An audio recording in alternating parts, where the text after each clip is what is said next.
Hi అండి, ఈరోజు అయితే నేను ఇంట్లో ఎగ్ ఫ్రైడ్ రైస్ అయితే చేశాను. దీంతో నాకు మెమొరీ అయితే ఉంది, అది మీతో పాటు షేర్ చేసుకుంటాను. పెళ్ళైనంత వరకు నాకు వంటలేమీ వచ్చేవి కాదనమాట. పెళ్ళైన తర్వాత కూడా అప్పుడప్పుడు నేర్చుకుంటూ ఉండేదాన్ని.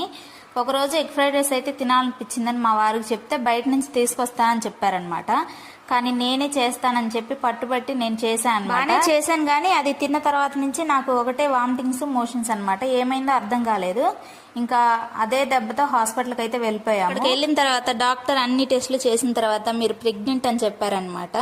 ఇంకా అప్పటి నుంచి నేను ఫస్ట్ ప్రెగ్నెన్సీ మా అబ్బాయిని డెలివరీ అయ్యేంత వరకు మళ్ళీ ఫ్రైడ్ రైస్ ఇంట్లో ఎప్పుడూ ట్రై చేయలేదన్నమాట. నాకు ఫ్రైడ్ రైస్ తో ఉన్న మెమరీ. మీకేమన్నా ఉంటే కామెంట్. రైస్ వంటరాని వాళ్ళు కూడా చాలా ఈజీగా చేసేస్తాను. ముందుగా ప్యాన్ లో ఆయిల్ వేసుకొని ఫ్రై చేసుకున్న తర్వాత మీ దగ్గర ఉన్న కూరగాయలు వేసుకోవచ్చు ఏవైనా. తర్వాత ఉడికించుకున్న రైస్, ఉప్పు, కారం, ధనియాల పొడి, గరం మసాలా, సాస్లు అయినా వేసుకొని లాస్ట్ లో కొత్తిమీర వేసుకొని దింపేసుకోవడం. లైక్ చేయండి. Bye bye.